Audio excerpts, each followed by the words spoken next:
I believe that most folks like yourselves understand that on a train journey, great adventure may never be very far away, and that long after the sound of a train whistle has vanished, its romance will be safe in every human heart. Whatever age, whatever the time, most folks are happy to know this, sadly if you or not. This is a pity because that's all it takes to cause a lot of trouble to some of the most precious things in life. This is a story about trains working together as they were meant to be.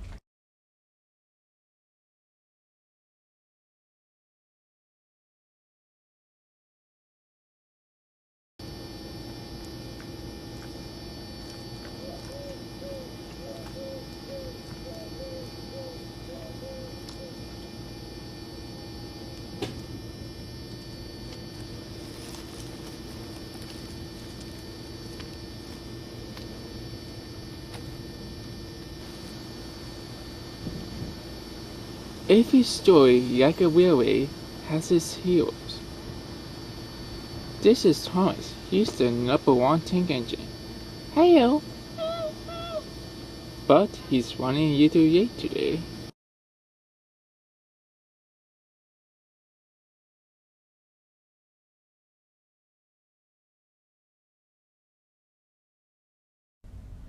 This is the Northwestern Railway, sometimes known as the Island of Sodor, where Thomas and his friends live.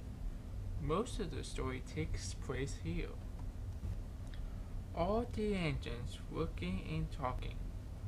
Molly pulling red coaches to Henry's tunnel and whistles to Emily pulling Martha and Jennifer going out of the tunnel. Golden pulling the express. With Donald and Douglas working in the harbor. Toby pulling Henrietta and Victoria at Edward Station. Edward is in a siding with Henry, and Henry did pulling the express, and the three whistle at each other. Percy pulling the mill, Stanley starting trucks, James and Eagle pulling a goods train, Neville helping Doug and Arthur at the. It's a great place, even when a man named Tobin had is running it.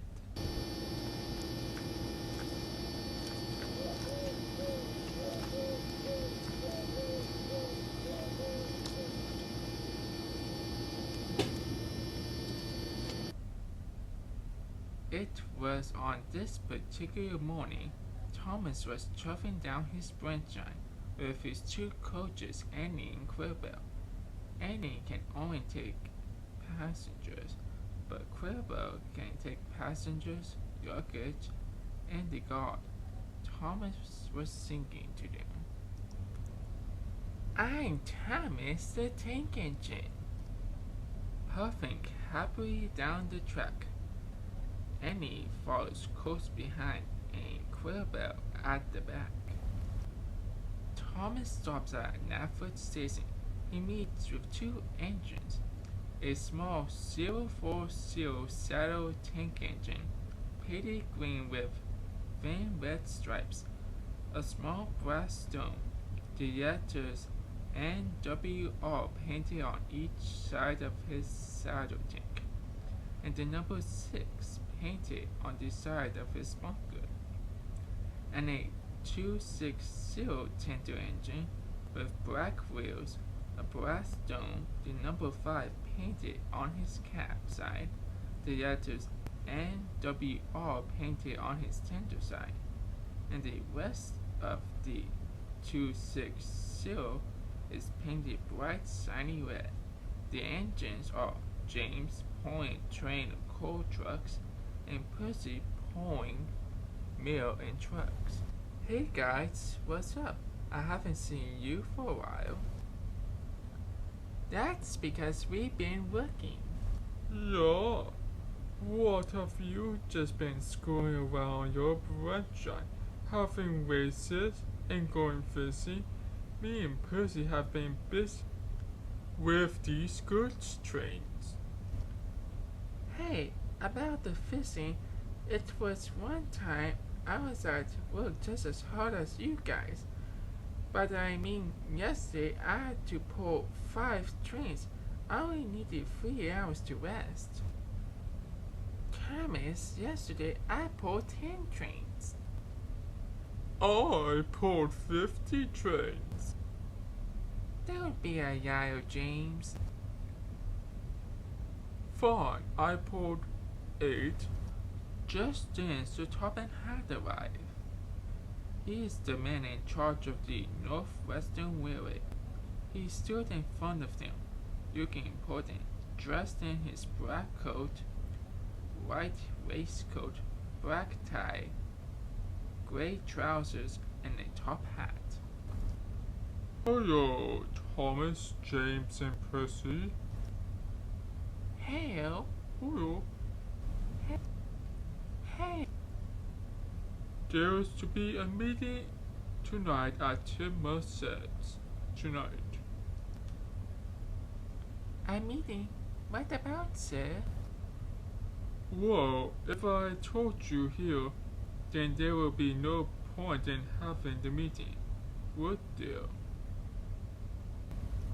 What do you think the meeting is about? I have no idea. It must be something very important. Whatever it is, we'll find out tonight. Just then, Thomas's guard blew his whistle. Shh. Oh, I have to go now. See you tonight.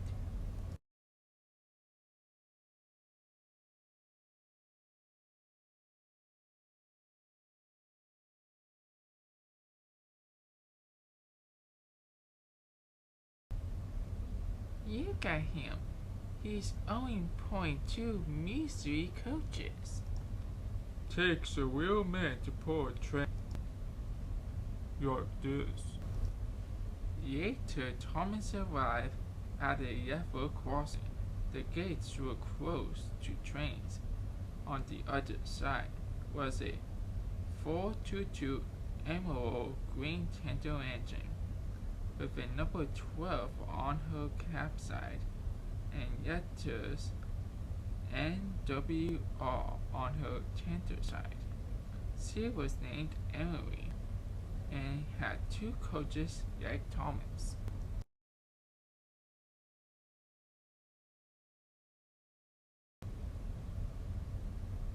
Hurry up, George, I'm going to be late. Huh. Too bad, Jimmy's. I have to pave this road. I wish I could get rid of these engines. George is a bossy boy on that one. I wish he had never come to Sojo.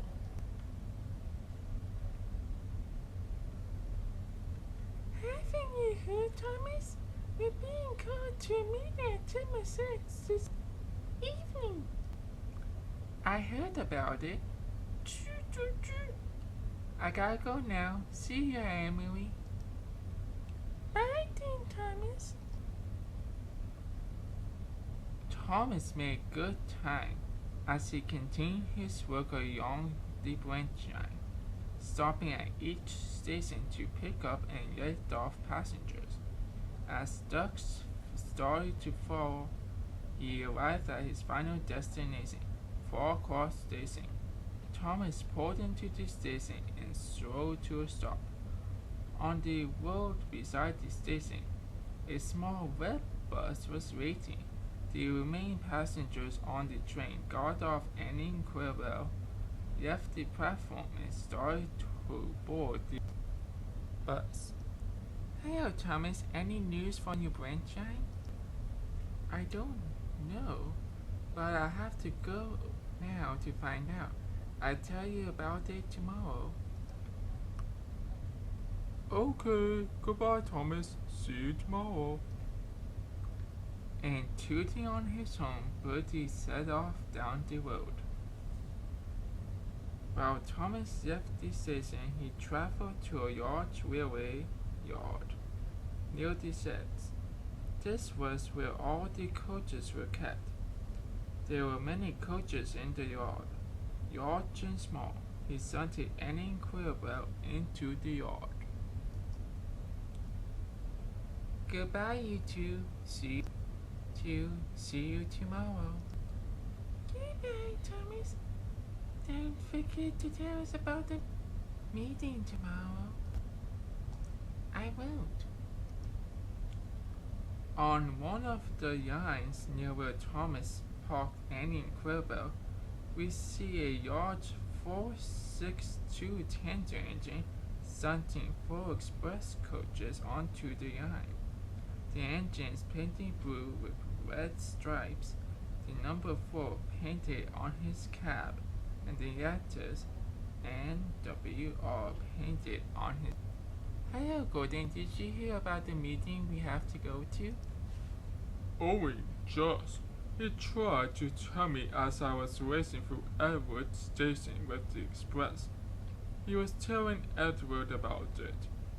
And as he saw me approach the station, he called out to me, trying to get the message to me. But I could barely hear him. He just raced through without stopping, and I caused his top hat to blow off his head. Edward managed to follow me and tell me the message when I was at the next station. He also told me I was lucky that the top had managed to find his top hat.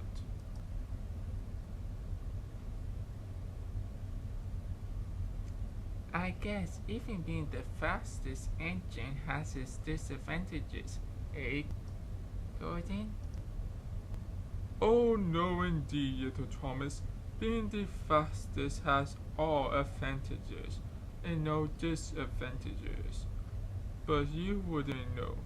Now if you excuse me, I must go off the meeting. I'll be there long before you will arrive.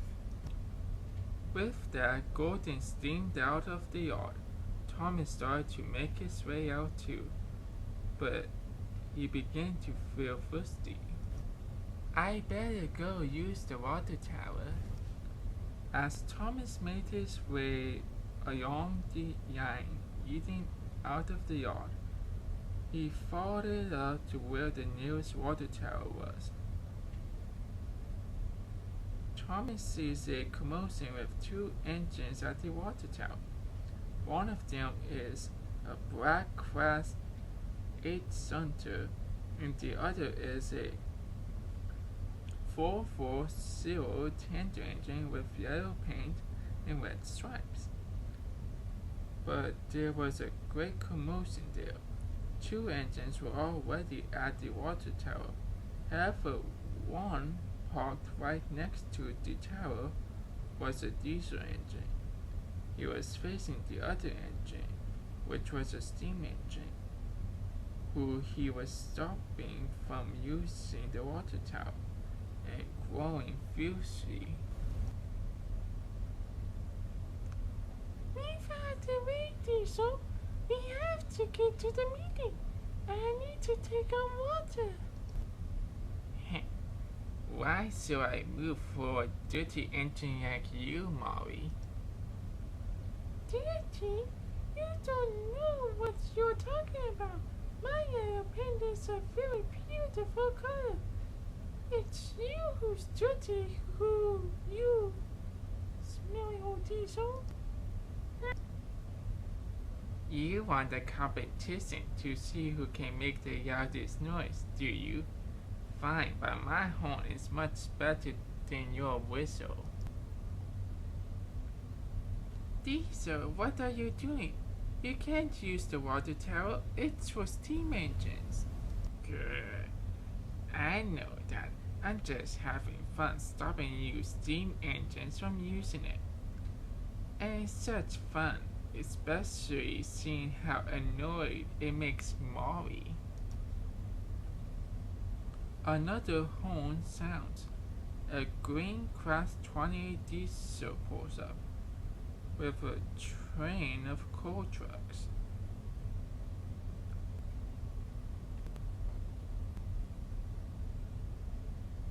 Diesel scowl.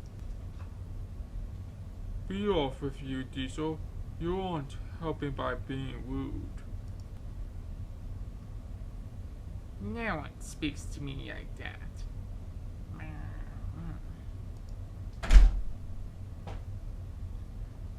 Thanks for that, Boko.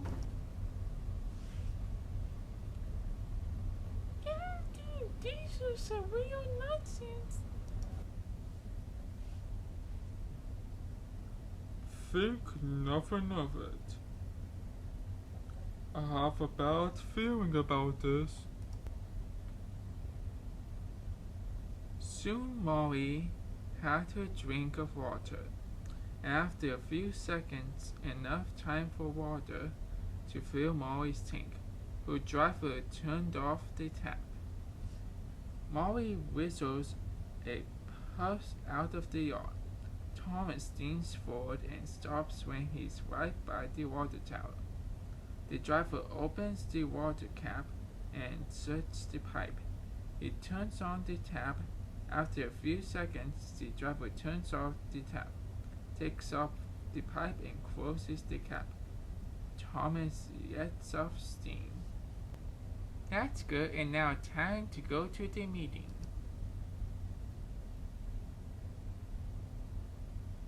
He blows his whistle and puffs out of the yard. Later, Thomas arrives at Gemma says, "It's where the engines live, where they rest their wheels, cool their boils, and talk about the day's adventures." James, Percy, Gordon, Emily, and Diesel were already there. Along with them was a big green tender engine, a 460 wheel arrangement, and number 3 on his cap, and the letters NWR on his tender. There was also a 060 Panner tank engine, painted green with black wheels on each side of its spoiler. The letters GWR were painted in yellow on each end of his spoiler. Near his footplate, the number 5741, pronounced 5741, was painted.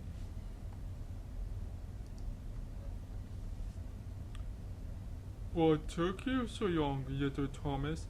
I did say I would be here before you. Well, need I remind you that prisoner arrived here long before you, Gordon? You little engines get plenty of that. But a big fast engine like me doesn't need anything. Always goes right for us. Actually, you do tend to get that is bad, such as getting stalled by Diesel, running into a branchline coach, falling, bursting your safety valve using your tender covering. Alright, James, I think you explained yourself enough. You tend to have bad things happen to you too, like getting seduced by Diesel, going on branch lines, being proven wrong, and being rejected, and being shown what others. James was furious. Before he could retort, they heard whistles from behind. It was Molly along with 2 other engines. One looked almost like James, and the other was a 060 tender engine, painted black. The engine who looked like James had red wheels and no number. Hello, James. We've been called to the meeting too.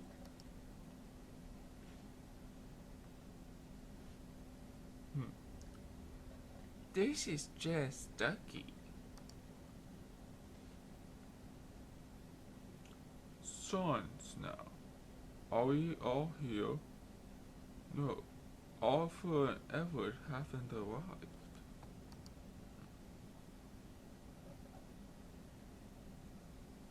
Wait, sir. There they are. Two engines puff alongside, this says. The blue tender engine with a number 2 on his cap and the letters NWR on his tender moves onto the turntable, and the backs down next to Thomas. The tank engine with the number 1436 backs down next to the blue tender engine. Sorry, William, sir. Arthur and I were held up at the docks.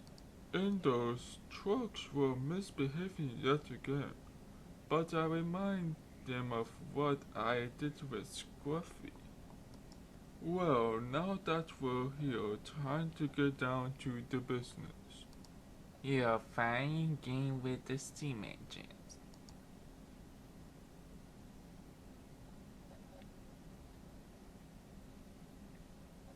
No, I'm not.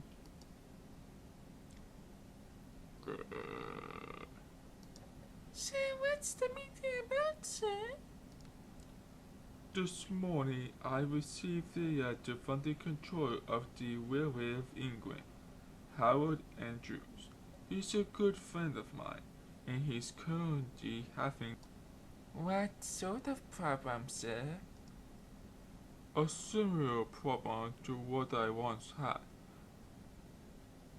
His steam engines have gone on strike. Strike? What for? He said in the letter that his steam engines feel they are being treated unfairly because he is bringing diesel engines to work with them, and they are refusing. Well, it's no different to what we have to suffer here. But you don't see us going on strike. Well, I know you wouldn't go on strike, James. But, sir, aren't these diesel engines both doing their work? And the steam engines' work thus proving that diesels are better and more useful? Hey, no one asks you, smelly black box. Hey, don't call me black box. Actually, to answer your question, diesel, no, the diesels are not proving to be useful. In fact, that's where the problem continues. What do you mean? The diesels just keep breaking down.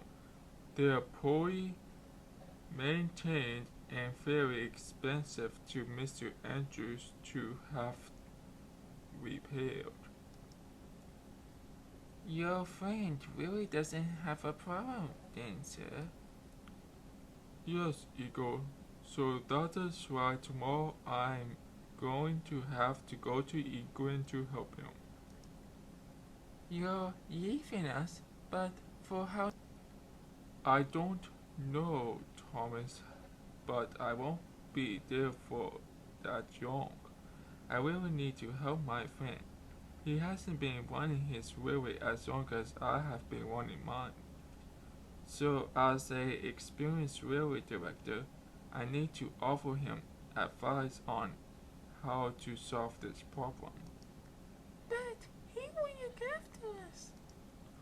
You'll be looked after another friend of mine, General Matthews. Will look after you. He used to be on a railway on work, and I often told him about all of you. It's been arranged that he will look after you while I'm away. He is very much looking forward to meeting you. The steam engine set their minds at rest, but Diesel didn't actually care if the Topping Hat would be leaving them for a while. In the meantime, I have bought 2 engines to help out for this summer. 1 steam engine and 1 diesel. So Thomas, tomorrow when you are beginning to run your branch, you'll meet me at Nashville Station. I will be on your train. You must take me to Duran, where Hale will then take me to England. Yes, sir. So that's all now. I'm going home to get a good night's sleep, as I have a busy day tomorrow. Be good while I'm away. Yes, sir. Yes, sir. Yes, sir. With that, Sir Topping Hat got into his car, a blue car, and drove out of the yard. James was furious. I don't believe it. Why does Thomas get to take the Topping Hat and not me? It's because you think you're the best out of all the engines. That James, the Topping Hat's head of the wheel, and he decides what goes. It's the same for Mr. Andrews' engines. James seethed with signs. Besides, he's leaving to help him. No, he isn't. He's really going to arrange to have you all scrapped. Yes, Diesel, but that's what you always say. But There's always a. But no one listened to Diesel. With that, he scuttled away to the smelter's yard. We better get some sleep. It's getting late now. We'll go back to my set on our bridge. you're all inside the set. I don't fancy sleeping outside. Should have taken a spare space while you could. So we'll be going now. See you tomorrow. Oh yes, I better get home too. I hope Marty doesn't keep Dennis up all night again. Never mind Monty Eagle. He's... you know. Right, well, see you everyone. Good night, good night. Good night, Eagle. Then, shutting their eyes, they all fell fast asleep at once.